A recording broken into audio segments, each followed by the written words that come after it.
Ser podcast. Todos conocemos a Salvador Illa, fue el ministro de Sanidad durante aquellos momentos tan oscuros de la pandemia. Él es el actual presidente de Cataluña. Él fue quien consiguió acabar con 10 años de gobiernos nacionalistas o independentistas. Es el líder del PSC, pero ¿quién es Salvador? ¿Quién es la persona que se esconde detrás del político? Hoy hemos venido al Palau de la Generalitat para intentar comprobarlo.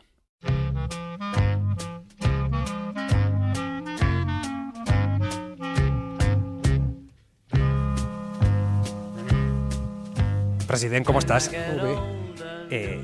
Estas 4 paredes ya son su casa desde hace 2 años. No son mi casa, en fin, la casa es la casa, pero es verdad que muchas horas las paso aquí. Ya me he familiarizado con estas paredes. Muy bonito, ¿eh? Es un lugar muy bonito para trabajar, ¿eh? ¿Le han cambiado? Creo que no. En lo sustancial no. Hombre, me recuerdan la responsabilidad que tengo, me recuerdan, en fin, que es una responsabilidad importante, pero cambiarme como persona no. ¿Y la gente de su entorno? ¿Ha notado algún cambio en, pues eso, cómo se dirigen a usted? ¿Cómo...? Notas que eres presidente de Cataluña y que te tratan como presidente, pero yo intento generar entornos de mucha confianza, porque lo peor es que la gente no te diga lo que piensa y hay que distinguir muy bien cuando ejerces la responsabilidad de presidente y cuando no. Y cuando estás en un entorno pues, familiar o de amigos o de hijo o de padre, y hay que saberlo. Yo intento esto generarlo, si no estás perdido. ¿Hay algo que le haya sorprendido? Porque cuando llegas a un sitio así, cuando tocas el poder desde tan arriba, seguro que hay algo que sorprende, que frustra. Lo de eso de llegar al poder, bueno, es más responsabilidad que poder. Tienes limitaciones para hacer cosas. No me he sorprendido de esto, porque ya he estado otras veces en otras responsabilidades y un poco las particularidades que cada cargo tiene pues son las que tiene, pero de esto creo que vengo ya un poco vacunado. Como hemos dicho que queremos descubrir quién es Salvador, voy a cambiar al tú. Ya volveremos al usted cuando venga ahora 25 en otra condición. Cambiamos al tú. Ahora eres presidente, pero no creo que de niño soñaras con ser presidente. No. Nunca tuve la idea o la ambición de ser presidente de Cataluña. Yo quería ser escritor. ¿Escritor? Sí, pues fíjate tú. ¿Sí? Sí. No. ¿De qué tipo de No libros? Sé. Quería ser escritor. Así, cuando eres con 8 o 9 años, quieres ser escritor y no... ¿Pero ganó algún concurso de literatura, estas cosas? No, escribía mal, o creo que lo escribía, pero no es lo mío. No es lo mío. Pero... sí que ya muy joven me gustaba el servicio público, dedicarme a la política, en este caso a la política municipal. Eso, mi padre me dijo, si quieres hacer esto, pruébalo cuanto antes. Igual pensando que se te pasaba, ¿eh? Se me pasaba y que me arrepentiría. Pero nunca el objetivo de ser presidente de Cataluña o de ser... No, ha ido viniendo. ¿Entonces había mucha política en su casa? No. ¿No? No, en mi casa no, ni mis padres, no tengo familiares políticos. El primero soy yo y no, mis hermanos tampoco están en esto y mi hija tampoco soy yo. Me decías, vocación de escritor sí, pero ¿y cómo eras de niño? Más que vocación, quería ser escritor. No, era un niño estudioso. O sea, ¿De 10? Sí, de buen estudiante, vamos, o sea, era buen estudiante. No muy deportista, aunque hacía deporte, poco reservado. Tuve una infancia agradable, muy allegado a mi hermano, a mi segundo hermano, nos llevamos 2 años. Sí. Pues éramos hermanos y hacíamos muchas cosas juntos. Una infancia muy con mis abuelos, con mi abuela y con mi abuelo, paternos, vivíamos juntos. Eran, digamos, mis abuelos paternos, mis padres y los 3 hermanos, ¿no? Y también con los abuelos maternos, aunque no vivíamos juntos, ¿no? ¿Tienes algún verano que digas, este lo tengo clavado, fue maravilloso, es donde siempre vuelvo cuando quiero recordar aquellos años? Pues íbamos mucho con mis padres de camping. Íbamos a Camping Rimbau, de Playa de Oro. Ah, buenísimo. Eso sí que lo recuerdo con mucho cariño. Luego, pues también hicimos viajes al sur de Francia, a Suiza. Sí. La familia, con una caravana. También tengo buenos recuerdos, ¿no? Pero si me dices un recuerdo de un verano, Camping Rimbaud. A salvajados, supongo, como en todos los campings. Sí, bueno, contacto con la naturaleza, muy libres, ¿no? Haciendo lo que te daba bastante la gana, y disfrutando mucho, ¿no? O sea, son recuerdos bonitos, ¿no? ¿Eso de ser del Español? ¿De dónde te viene? De mi padre. Era del Español, ¿eh? Sí, es muy periquito. Y me viene de él, y pues llevamos toda la familia al fútbol, ¿eh? Mi padre, mi madre, mi abuelo, yo y mi hermano, y todos íbamos cada 15 días a Sarriá. Me viene de ahí. Luego, ya cuando me casé, pues dejé de ir, aunque sigo siendo perico, pero ya no mi padre sigue yendo cada vez que hay partido, y mis dos hermanos van mucho también. ¿Lo sufres? Un poco de mal humor me pone, pero sufrirlo tampoco, ya hemos aprendido un poco pero sí que más que sufrirlo cuando no va bien, me alegro cuando va bien. Bueno, es una parte buena, sí, de verlo. Sí. No sé si es por la formación que elegiste, porque es curioso, me decías, la vocación de servicio público la tengo desde niño, pero no estudias ciencias políticas, no estudias económicas, dices filosofía. ¿Por qué filosofía? Empecé filosofía, bueno, porque tuve una profesora en el COU, antes hacía el COU, curso de orientación universitaria, y bueno, me atrajo, y quise hacer esto. Y mis padres me dijeron adelante, y bueno, empecé también Derecho. Mi padre me dijo, hombre, ¿quieres decir solo esto? Pero luego ya me decanté claramente por la filosofía, y no me arrepiento, al contrario. Me ha ido bien, me ha proporcionado herramientas. No me arrepiento, lo volvería a hacer. ¿Cuál es la gran pregunta a la que le has dedicado más horas como estudiante de la filosofía? Como estudiante de la filosofía yo me orienté mucho hacia la lógica matemática, ahí era más una reflexión sobre el lenguaje, y las limitaciones que el lenguaje tiene para expresar la realidad, para representar la realidad, ¿no? Luego en la vida la pregunta que más vueltas le he dado es, en el ámbito ya más de lo que me dedico yo, es cómo mejoramos la vida de la gente, ¿no? ¿Qué podemos hacer, no? No es obvia la respuesta, pero todavía no. No, hombre, no, pero hay que persistir. Pues mira, eso la pandemia, digamos, me ayudó mucho a verlo, ¿no? Hay una dimensión comunitaria. Nosotros estamos en los últimos años, se ha subrayado mucho el carácter individual, ¿no? Unas posiciones muy individuales, y yo no quiero pagar impuestos porque yo me lo arreglo yo solo, ¿no? Hay muchas cosas sin esta dimensión comunitaria de social, de vivir en sociedad que tenemos, pues no podemos arreglar, no podemos solucionar muchas cosas, ¿no? Entonces eso hay que tenerlo muy presente, y creo que últimamente hemos perdido de vista, ¿no? Eso se declina en tener unos valores compartidos, en sentirte parte de una sociedad, de una comunidad, de un barrio, de un pueblo, de una ciudad, de un país, ¿no? Y eso es importante, porque luego estás dispuesto a ayudar a tu prójimo, a ayudar al que sientes que forma parte del mismo que tú, y eso cada vez se segmenta más, ¿no? No hay conversaciones públicas unificadas, ¿no? No vemos ya ni las mismas películas, ni cada uno vea lo que quiere, y no, es difícil encontrar al fútbol mismo. Antes ibas y te encontrabas a todo el mundo, al directivo de la empresa, y prácticamente todos coincidíamos. Ahora ya pues vas a la zona VIP, vas a la zona tal, y segmentamos demasiado, ¿no? Eso no ha ayudado a reforzar este vínculo de comunidad, ¿no? Con unos valores mínimos. Luego hay pluralidad, la pluralidad ayuda a un pozo común, ¿no? Bueno, en eso estamos, ¿eh? Ahora iremos a la pandemia, que efectivamente deja muchas lecciones. Sí. No sé si ahí aplicó el manual de los estoicos. Porque no, usted creo que es seguidor, he vuelto a usted, porque tú creo que eres seguidor de los estoicos, que te gusta esa filosofía. No, lo que no ayuda es ponerse nervioso. Y lo que no ayuda es, cuando hay, digamos, una situación de tensión, añadir más tensión, ¿no?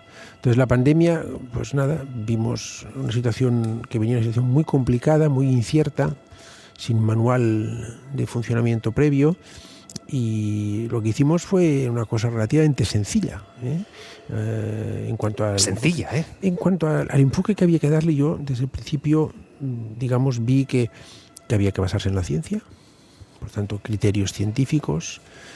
Otros no lo hicieron. Boris Johnson, Bolsonaro, mismo Trump, ¿no? Pues otros, ciencia desde el principio.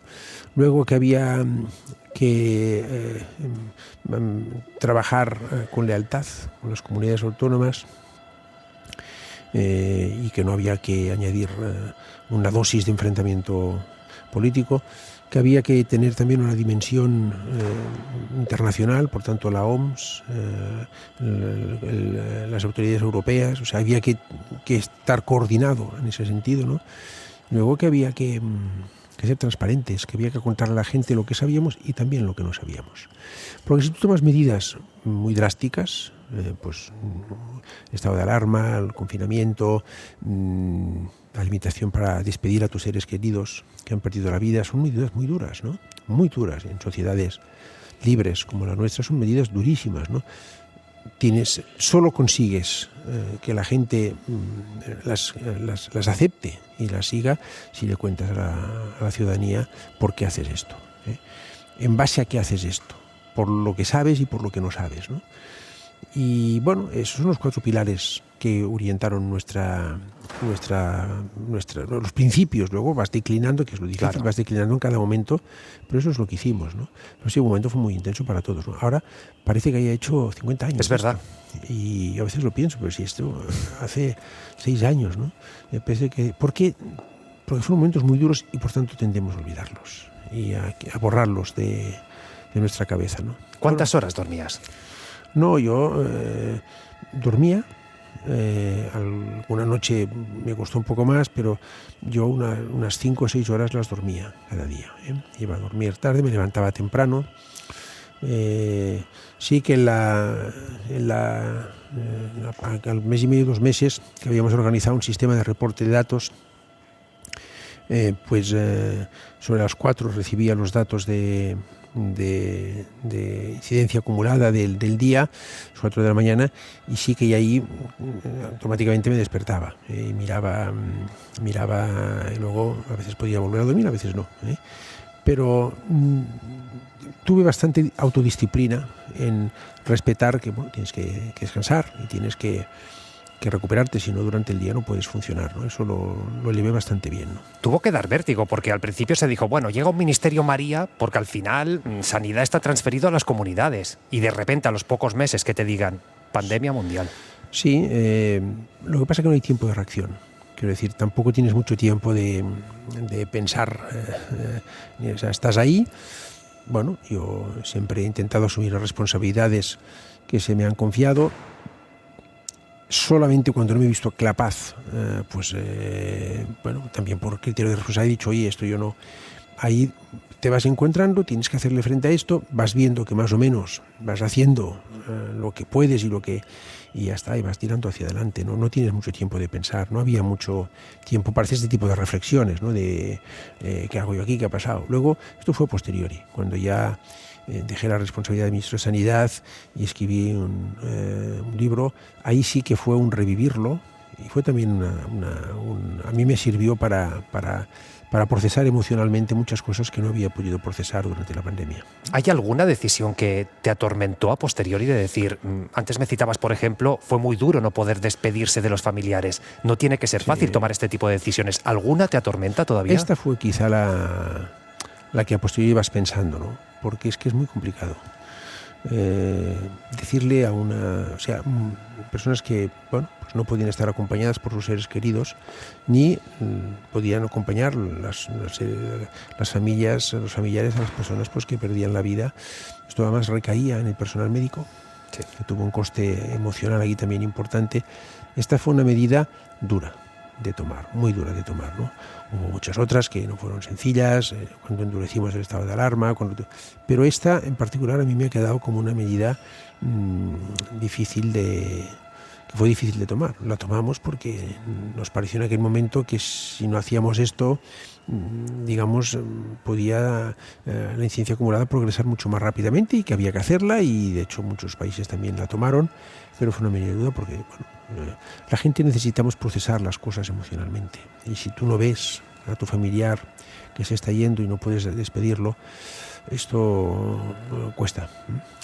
Vamos a seguir paseando. Estamos en el Palau de la Generalitat. Esto, si nos están escuchando a través de la radio, no lo están viendo, es un sitio maravilloso, lo decíamos antes. Bonito, es muy bonito. Esto es la Galería Gótica, ¿verdad? Esto es la Galería Gótica. Aquí vamos al Patio dels Trongers, aquí enfrente. Sí, que está en obras. Ahora están arreglando. Como puerta del... Es que están sus árboles, los trongers, los naranjos. Debajo hay un auditorio y de vez en cuando hay que repasar la impermeabilización y también garantizar que hay un buen abono para los árboles, ¿no? Así que aquí también se cuelan humedades y estas cosas. También hay obras como la Puerta del Sol, que también parece que hay obras. Hay obras. Nos sentamos aquí un rato. Nos sentamos aquí. En estos bancos, porque también hay bancos. Es agradable sentarse aquí. ¿Verdad? Esto debe ser bueno para pensar. Sí, ¿no? yo, un poquito me ayuda mucho a mí caminar, pensando. Entonces sí que me pongo a pasear por aquí o por el Patio dels Trongers, cuando no hace calor, y a veces esto sí que ayuda a hablar por teléfono, pensar un poco, me ayuda, caminar, hacer ejercicio, ¿no? Si no, estoy en mi despacho y alguna vez pues me he sentado aquí, pero poco, paseo más, eso sí. Caminar, pero se ve que es científico. Quiero decir que ayuda a estimular el pensamiento, el hecho de... No lo sabía, pero no me extraña, a mí me funciona. Sí. Eso es una buena evidencia científica también. Sí. En la universidad decíamos estoicismo y nihilismo. ¿Hubo margen para el nihilismo en los años universitarios? No, te digo, ahí en el ámbito filosófico me orienté mucho a lo que era la filosofía del lenguaje, lógica matemática. Me centré mucho en esto y yo en la universidad me dediqué a estudiar básicamente. No hice política universitaria. Yo la política empiezo desde el mundo municipal, desde mi municipio, desde mi pueblo, en cosas muy concretas, y ahí esto me lleva a la política municipal y ahí pues ya me entra esta adicción por la política, por decirlo de algún modo, y sigo y hasta hoy, ¿no? ¿Qué otras aficiones tenías? El deporte. Jugaba al fútbol, luego pasé por una época de running muy corta cuando era joven, luego pasé por una época en que nadé, pero... ¿Ningún deporte de equipo? El fútbol, el fútbol. Y luego leía, pero tampoco soy un gran lector, pero sí que leía, me gustaba leer, y esto, mi vida era bastante en ese sentido ordenada. ¿Cuántos libros puedes leer al año? Ahora no los que quisiera porque leo mucho correo electrónico, mucho informe, mucha nota, pero uno al mes sí que intento leer, y en verano quizá pues unos cuantos más. Además tengo la suerte de que mi mujer es una gran lectora, mi mujer lee mucho y bueno, como se pone a leer, pues yo a veces también, ¿no? Te diría, sin ser un número exacto, pero al mes uno, intento.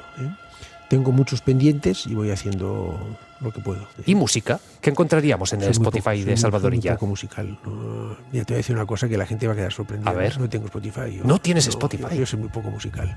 Tengo una ausencia de cultura musical vergonzante.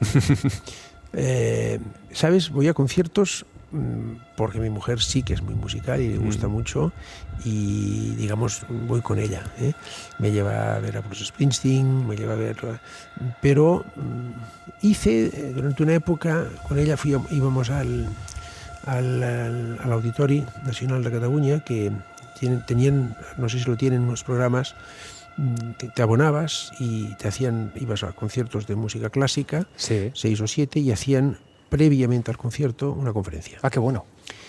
Para los que no... Y porque te explicaban un poco, pues te contextualizaban las piezas que ibas a oír y te daban elementos para que pudieras, digamos, apreciarlas mejor, ¿no? Y eso lo hice durante un año con mi mujer, luego ya lo dejamos de hacer, ¿no? Soy muy poco musical.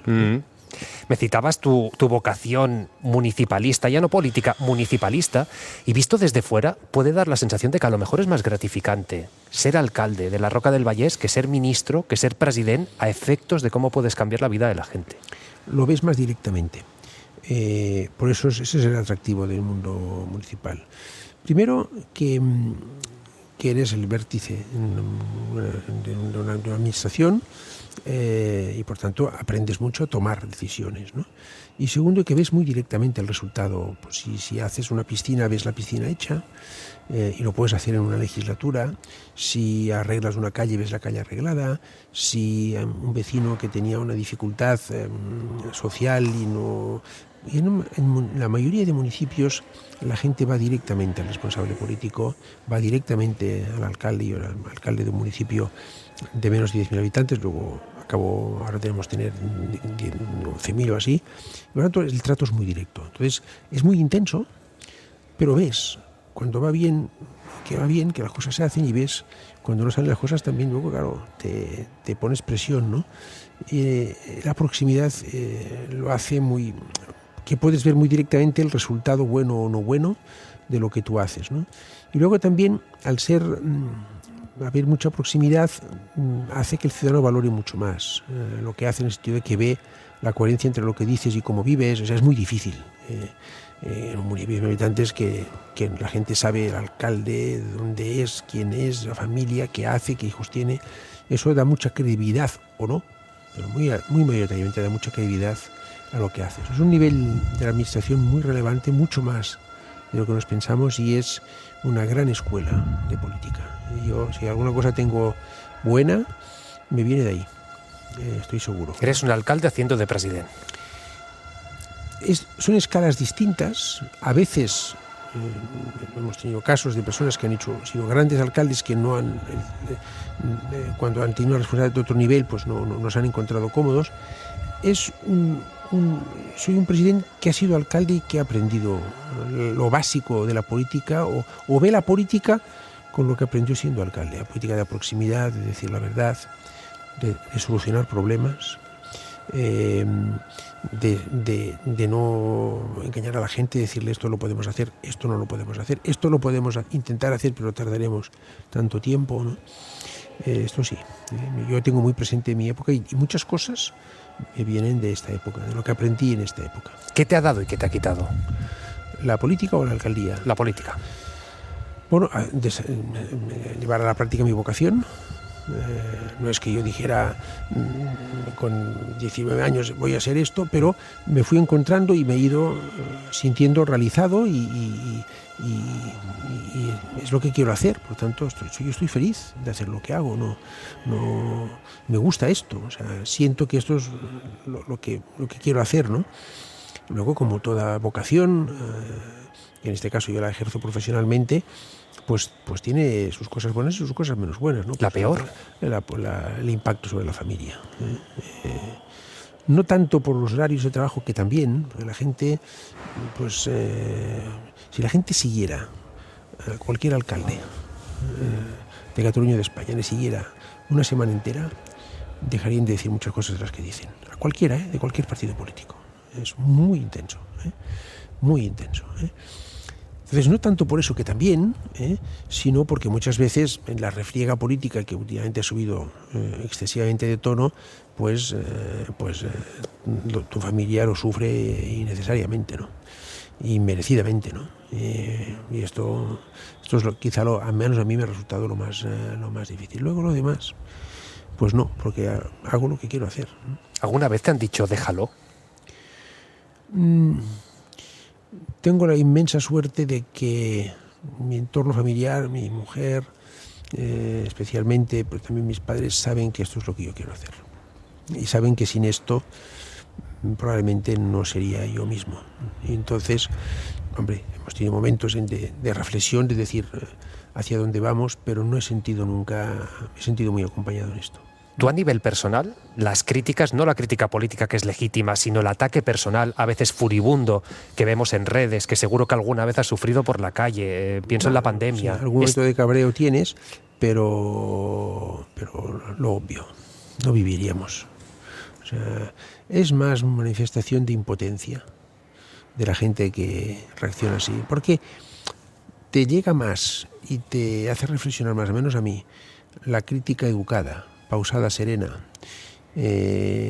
que no te esperas. Oiga, mire, tienes un segundo, le quiero comentar una cosa, pam, pam, y pam, y te dicen, eso te hace reflexionar más y a veces cambiar cosas que no el exabrupto, que es más, insisto, una manifestación de impotencia que otra cosa, ¿no? A eso yo no le doy... Me cabreo a veces, ¿eh? No te pienses que no... A veces me cabreo y a veces... Pero intento no hacerle caso. ¿Vamos al despacho? Vamos al despacho. Venga. Sí, Pues nos ya está levantamos, alguna vez, sí. vamos por la galería gótica, que esto, si lo están viendo en vídeo, pues lo habrán visto tantas veces. Sí. Aquí se hacen declaraciones solemnes. Sí. Aquí es donde ha recibido al presidente, a tanta gente. Tiene una cierta solemnidad el Palau de la Generalitat, ¿no? Y bueno, y está además muy bien conservado y insisto, es un lugar muy agradable para trabajar y ahora entramos en el despacho donde recibo a la gente. Aquí debes pasar horas, claro. Aquí pasamos horas, luego hay un segundo despacho que es donde está la mesa de trabajo. Aquí es, digamos, para recibir las visitas, la Verge de Montserrat, Sí. Sant Jordi, Los símbolos de Cataluña. Símbolos de Cataluña, y nos sentamos aquí si quieres. Sí, vamos a sentarnos, sí. Vamos a sentarnos.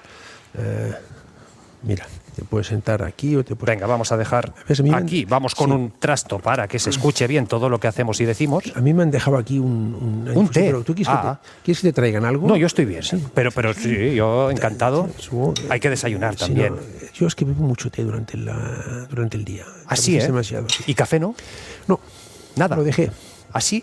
¿Por algo de salud? De mi mujer. Ah, Una cuestión de salud que tuvo y le recomendaron dejar el café. Yo desde que mucho tengo de té café y lo dejó y recomendaron té y me acostumbré al té y ahora soy incapaz de tomar un café. así es. Por motivos solidarios, maravilloso. Bueno, sí, porque pues ella estaba en esto y ¿El tabaco alguna vez? fumaba mucho. Sí. Mucho. Es que antes eso hacía mucho de político, yo creo, ¿no? El Mucho. tabaco. No era por político, era por inquietud. Ah, Ahora he sustituido el tabaco, ahora porque no tengo la americana aquí, sino lo que nunca me falta a mí ¿Sí? son clips. clips, los deshaces y estas. No los deshago, juego con ellos.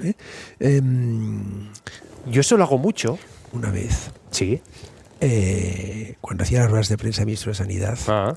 a veces el presidente, espero que no se moleste porque esto, me veía y me dijo, Salva, intenta no jugar tanto con los clips. Es que era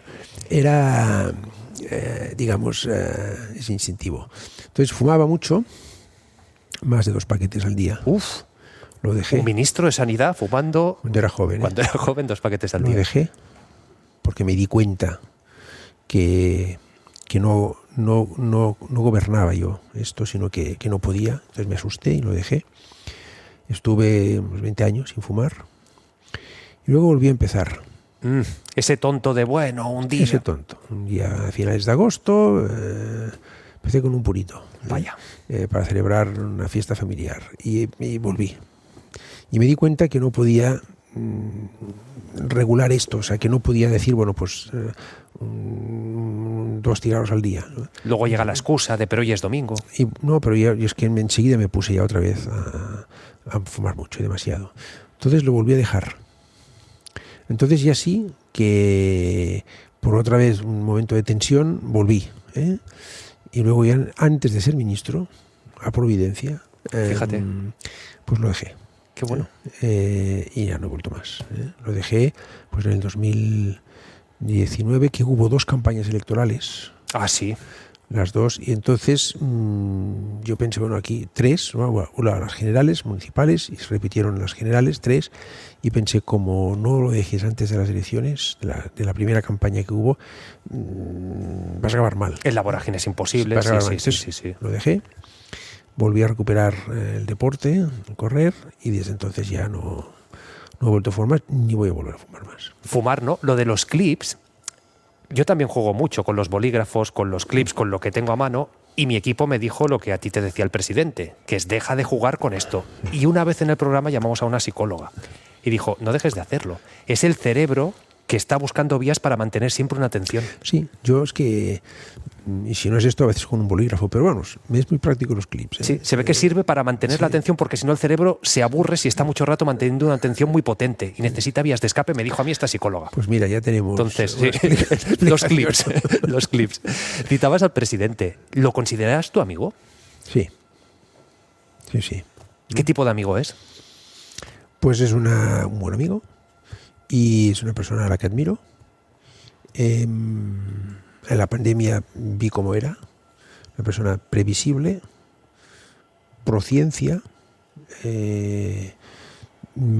está muy encima de los temas. Enseguida vi qué tipo de reporting quería. Bueno, y esto. O sea, yo... ¿Sabes que se hace una caricatura de un hombre frío, calculador? Sí. Yo no soy persona que he conocido. La hacen los que no le conocen, claro, porque si le conoces, no haces esta caricatura. Entonces aquí hay dos planos, ¿no? Tú te puede gustar más o menos el desempeño político del presidente, yo creo que ahí están los datos, ¿no? Pero yo pues creo que lo he conocido como persona y me siento muy honrado de tener esta relación con él. Y es una buena persona, mucho más humana de lo que la gente puede pensar, muy humano. Yo lo vi esto en la pandemia y no tienen que contar, ¿eh? Se toma muy en serio su responsabilidad y sí es un hombre, evidentemente una persona pues competitiva, que entiende que el mejor servicio que puede hacer es ganar elecciones, ¿no? Y estar en el gobierno, ¿no? ¿Se puede hacer amigos en un ámbito tan competitivo como la política? Sí. ¿Y los detectas, los que son de verdad, los que se acercan por interés, los que...? Muchas veces lo que ocurre es que descubres quién era y quién no era amigo tuyo. O sea, cuando una persona entra en el mundo de la política, a veces recompones. La esfera de relaciones a tu alrededor se recompone. Y gente que pensabas que era muy amiga tuya, descubres que no. Y gente que pensabas que no eran amigos tuyos, descubres que sí. Esto cuando fui alcalde, por ejemplo, lo vi, ¿no? Redefines, ¿eh? Pero luego conoces a gente nueva y, bueno, yo he hecho amigos. Manuel Castells, el ministro de Universidades, José Luis Escrivá, gobernador del Banco de España, y muchos otros, te señalo estos dos. ¿Rivales? ¿Quieres decir amistad con rivales? Sí, con alguien del Partido Popular, con alguien de Podemos. Con alguien del Partido Popular, yo, si te digo un nombre no les voy a hacer ningún favor, pero hay 2 o 3 personas con las que he generado una relación, no diría de amistad, pero de enorme respeto. Aquí en el ámbito de Cataluña, también con personas de otros partidos, también si las menciono las voy a poner en un compromiso y no lo quiero hacer, pero también... ¿No quieres que se enfade Alejandro? No, y de otros partidos, pues sí, tengo relaciones de personas pues que considero que, vamos, yo me considero amigo suyo, y que si a veces necesitan alguna cosa y yo puedo ayudarles, les voy a ayudar sin dudarlo. Porque una cosa es tener, pues eso, tener un planteamiento distinto, pero todos los que estamos en política, todos, la inmensa mayoría, queremos hacer las cosas bien y queremos que las cosas le vayan bien a Cataluña, a España, a Barcelona. Pero además tenemos planteamientos distintos. Luego, la inmensa mayoría estamos en esto. Entonces debemos ser capaces de contrastar los proyectos políticos, pero teniendo un mínimo de respeto personal y tomándonos, si nos vemos en el pasillo saludándonos y si podemos tomar un café, tomándonos un café, ¿no? Y distinguir planos, ¿no? Todo el ecosistema comunicativo, especialmente ahora las redes, llevan al enfrentamiento, a ver quién la dice más, la frase más corta y más hiriente. Pero esto no es política, esto es show. Yo pensaba en lo que estás describiendo y digo, debe ser difícil con alguien de extrema derecha establecer una amistad, porque ahí sí que vemos incluso ataques personales hacia... Sí, yo ahí pues no los conozco. En la pandemia tuve una relación de respeto correcta con el diputado representante de Vox en la Comisión de Sanidad. Ahora quedó fatal, pero no recuerdo su nombre. Era un médico, es un médico, luego se fue de Vox. Vi que estaba muy constreñido por su partido. Por ahí, las circunstancias eran tan excepcionales que tuvimos una relación. Aquí, en Cataluña, con los diputados de Vox, pues no tengo relación. Con el presidente del grupo parlamentario nos saludamos con corrección, pero no tengo relación con ellos. Y con Alianza Catalana tampoco, porque es un discurso muy basado, el de estos partidos, intentan explotar el miedo de la gente, a mi juicio, y yo puedo entender posiciones políticas muy radicales, pero la convivencia es un bien mayor. La convivencia es un bien mayor y no hay que ponerlo en riesgo. ¿Qué se ha hecho mal para que ocupen tantos espacios de poder, para que tengan tantos altavoces, para que hayan conectado con tantísima gente? Porque han conectado. Bueno, ¿la izquierda se ha equivocado? Aquí hay organización internacional y hay dinero, La izquierda teníamos la buena costumbre de tener una visión internacional y de tener organización internacional y de ayudarnos mutuamente. Pues esto lo hemos de volver a hacer, porque lo están haciendo ellos. Y luego, pues estamos en un momento de muchos cambios. La gran recesión de 2008 fue un antes y un después. Vimos que una crisis que se generó en el ámbito de las finanzas pues se trasladó al ámbito de la economía y después al ámbito social, y vimos que la reacción fue de rescatar el sistema financiero, pero yo creo que se cometió en fin, ya sé que es fácil decirlo ahora, pero una cosa es rescatar al sistema financiero y otra cosa es rescatar a los que fueron responsables de esto, ¿no? Y a partir de ahí, pues bueno, se generó toda una oleada de queja, de angustia ciudadana, que ahora se ve agravada por cambios muy de fondo y muy rápidos que se producen, ¿no? Económicos. ¿Qué paradigma económico hacemos? ¿Cómo le cuento yo a la gente que veo los beneficios, los datos macroeconómicos, que son muy buenos y menos mal que lo son, y que pues mucha gente no puede pagarse una vivienda, ¿no? Y algunos bajando impuestos? Bueno, pues oiga, esto hay que contarlo porque nos tiene que ir bien a todos. Al que más se esfuerce, que vaya un poco mejor, pero nos tiene que ir bien a todos. Tiene que haber un mínimo de cohesión, ¿no? Pues hay un nuevo paradigma económico, por eso este libro último de Stiglitz me lo voy a leer con atención. Hay una cosa que se llama Consenso de Londres, que es el nuevo paradigma económico que están haciendo, que están teorizando ya pensadores muy amplios, de un amplio abanico en el ámbito económico, que digamos sustituye o pretenden que sustituya lo que se llamó el consenso de Washington, que se teorizó en los años 90 después de la crisis latinoamericana. Bueno, pues una nueva economía, cambio climático, que algunos todavía niegan, pero fíjate como tecnología, la inteligencia artificial, pues bueno, la encíclica, esto va a ser la gran revolución. Sí, la encíclica del Papa Luis XIV va en la buena dirección, ¿no? Esto, ¿quién lo regula? Esto, ¿qué reglas hay aquí? ¿Al servicio de quién está? Si de vigilarnos, si de controlarnos, si de que algunos ganen más dinero, si de que algunos puedan sustituir a trabajadores por robots y puedan ganar todavía más y despidiendo o lo ponemos al servicio pues de una mejor sanidad, de resolver más rápido nuevas terapias que estamos investigando, de mejorar la educación para personalizarla más, de hacer más cómodos ciertos trabajos, de ayudar, por ejemplo, a los médicos y a los radiólogos a analizar diagnósticos que al final tienen que tener un veredicto, una sanción humana, pero a hacerlo mejor. Pues todo esto es muy relevante, ¿no? Y luego cambios geopolíticos. Vemos un mundo polarizado, una rivalidad. Pues todo esto, pues muy exagerado por las redes sociales, por todo, pues genera un sentimiento de angustia y de miedo. ¿Y qué dicen? Pues a usted le va a ir peor, no sabemos qué pasará, el diferente le va a afectar a su identidad, y explotan ese sentimiento de miedo, de angustia, y bueno, y pues entonces soluciones mágicas que nunca han funcionado.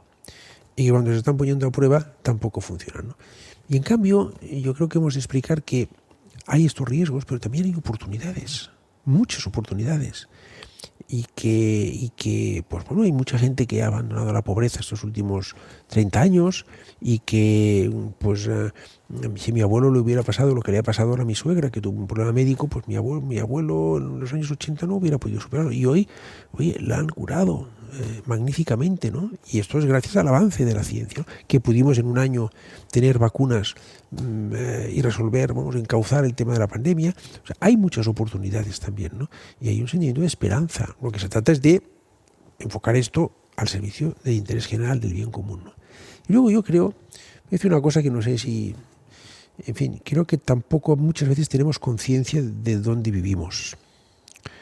En términos comparativos, vivimos en un país privilegiado y en un continente privilegiado. Hemos vivido una época, hasta el momento, digamos, de paz.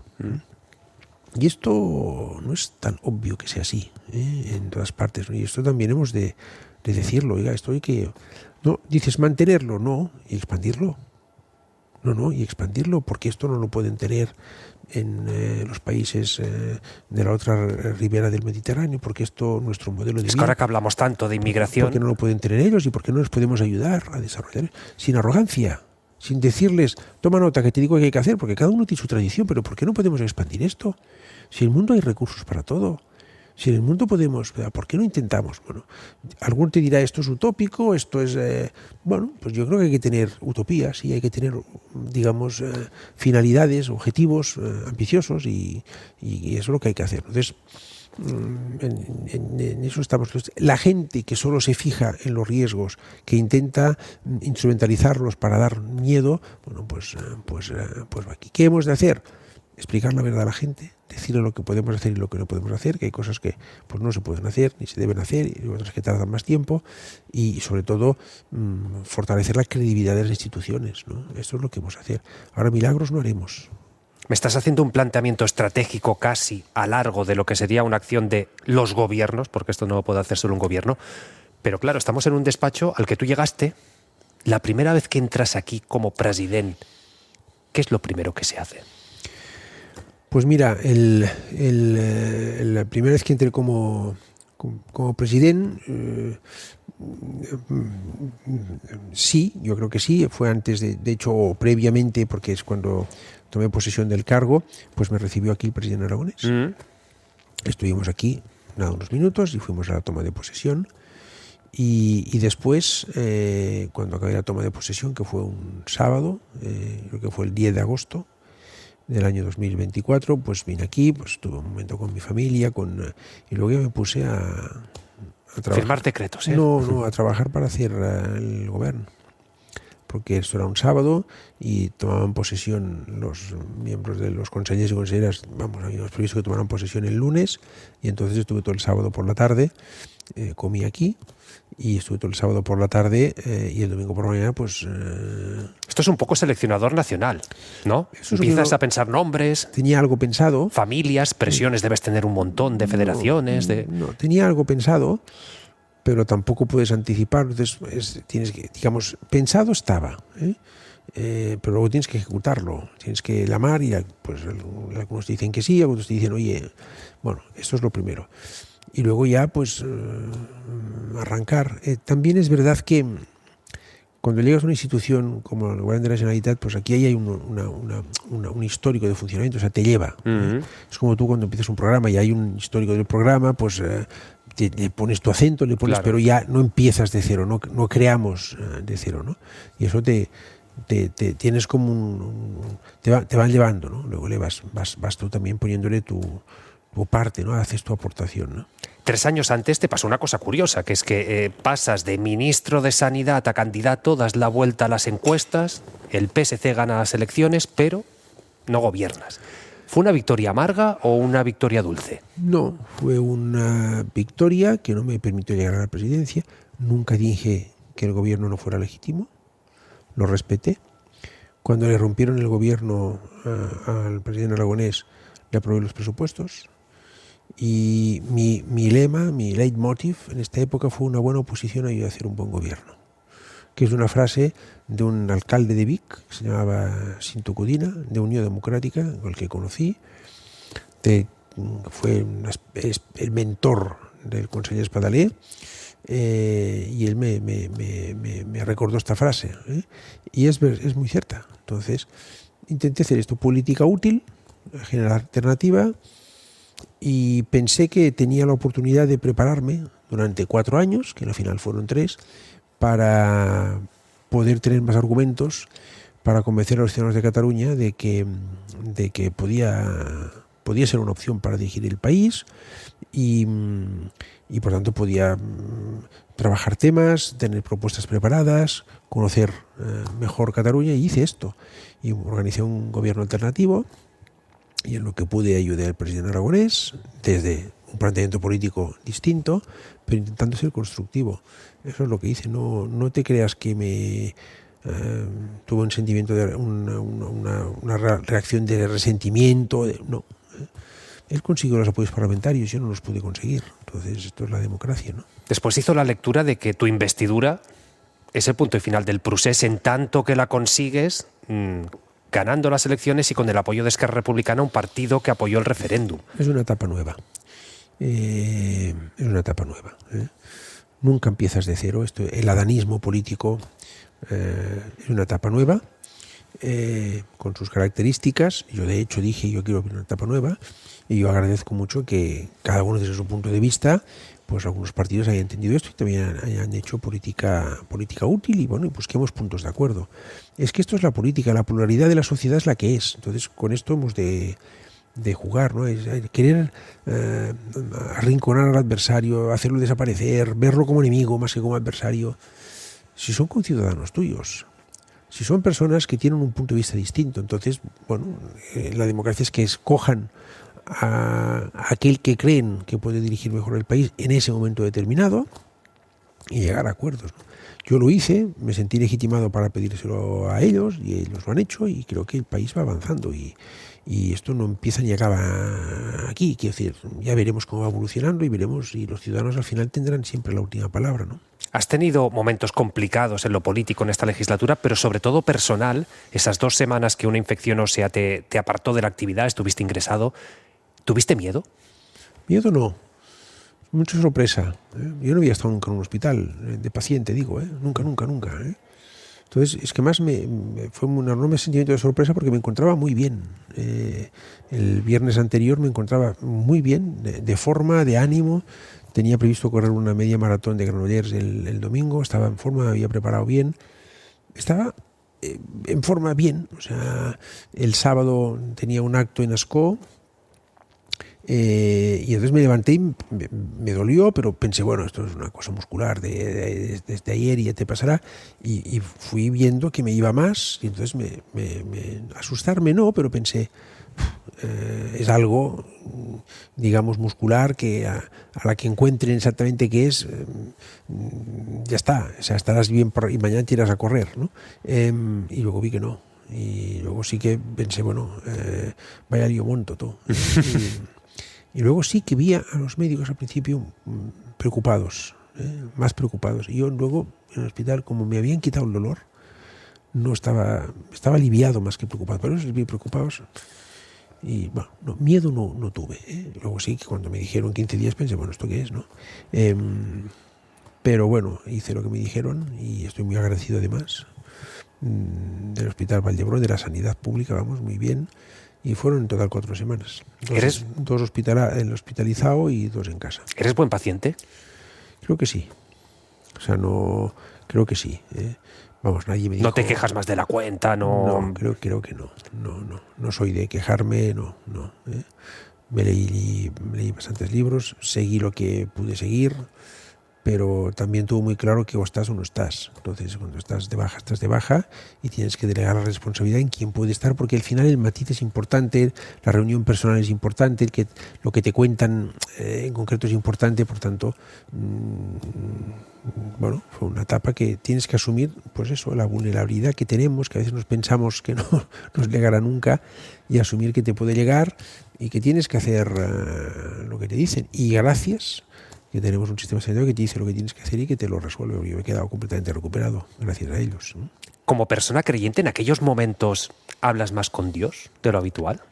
En esos momentos pues de duda, de a lo mejor un poco de incertidumbre. Bueno, tenía un poco más de tiempo, quizás sí, pero no más ni menos, O sea, pensé que era una señal también que me llegaba, ¿no? Y que pues era un momento de tomar un reposo, de tomar distancia, de curarme, y lo vi desde estos ojos, ¿no? Y luego, pues bueno, como siempre, pues también, en fin, le pedí a Dios lo que le tenía que pedir. Salud, claro. Sí. Si pudieras hablar con él, hemos empezado hablando de preguntas filosóficas. Yo ya hablo con él, pero cuando rezo. Si te respondiera... Ya me responde, pero eso vamos a dejarlo en el ámbito más íntimo, ¿no? Pero ya hablo con él, el rezar es esto. ¿Pero hay alguna pregunta filosófica de la que nos hacíamos? ¿Qué hacemos aquí? ¿Dónde vamos? ¿Que te gustaría tener por escrito con su puño y letra? No, es otra cosa esto, no. Es un ámbito muy íntimo, vamos a dejarlo así. Uh-huh. ¿Te gustaría ser presidente de España? No, yo he colmado ya mis ambiciones, las que haya podido tener, de sobra. Yo ahora lo que quiero es que siga siendo presidente de España Pedro Sánchez, porque creo que es un gran presidente. Y creo que está haciendo cosas. Mira, yo ahora vengo de un viaje a Vietnam y Singapur. Sí. Me han hablado de dos cosas. Estamos grabando esto a finales de julio. Me han hablado de dos cosas. De la selección española y de Pedro Sánchez. ¿Con orgullo? Con mucho orgullo, con admiración. La selección española, tal, cual, qué bien, cómo han jugado, lo habían visto en Vietnam. Yo quedé impresionado, tú. El presidente del gobierno. Porque es lo único, ha sabido mantener una posición, las dos cosas, ¿no? Entonces, y yo aquí, yo estoy muy honrado de ser presidente de Cataluña, y mientras los catalanes me sigan dando su confianza, yo voy a pedírsela cuando llegue el momento. Pues creo que hay trabajo que hacer aquí, estoy contento de hacerlo. Ahí estamos bien. ¿Pero te ves volviendo al huerto familiar, por ejemplo? No, me veo hasta que pueda y me acompañe la salud y pueda. Yo estoy feliz haciendo lo que hago ahora. O sea, no tengo prisas por jubilarme. O sea, yo, en fin, si alguien espera que me vaya a casa pronto, no es mi intención. Que me siento con... Además creo que es muy importante al nivel que te permita tu condición física, tu salud, tu edad, o sea, cada edad, pero esto te ayuda a vivir. Yo lo veo en mi entorno familiar, en mis padres, en mi suegra, en personas mayores que conozco. Cuando tienen actividad intelectual, económica, a veces hay trabajos que no lo puede hacer, pero muchos sí. Esto te ayuda a vivir. O sea, esto te da... Lo que pasa es que igual lo tienes que hacer pues menos días a la semana, menos horas, un trabajo más de orientación, pero de momento me siento... En fin, eso ya llegará cuando llegue, pero creo no, que aquí estoy muy bien. Ahora, cuando dejes la corbata, la americana, unos días pocos de vacaciones, ¿qué es lo que tienes más ganas de hacer? Pues mira, vamos a este fin de semana, 1 de agosto, hemos quedado con unos amigos y unos familiares, que nos vamos 3 parejas siempre a celebrarlo, celebrar que empieza el verano. Quiero ir a ver La Odisea con mi mujer. Uy, ¿sabe? Esto polariza. Ya me lo han dicho, pero yo la quiero ver. Y ella me lo ha dicho, pero la quiero ir a ver. Quiero ir a ver otra película que me invitaron al estreno y no pude. Y me supo muy mal porque conozco al protagonista, una historia real, Viaje a la ciudad de los francos. Con Ousmane Oumar. Con Ousmane Oumar, lo conozco, soy un admirador suyo. Sí. Se ponen la piel de gallina estas historias.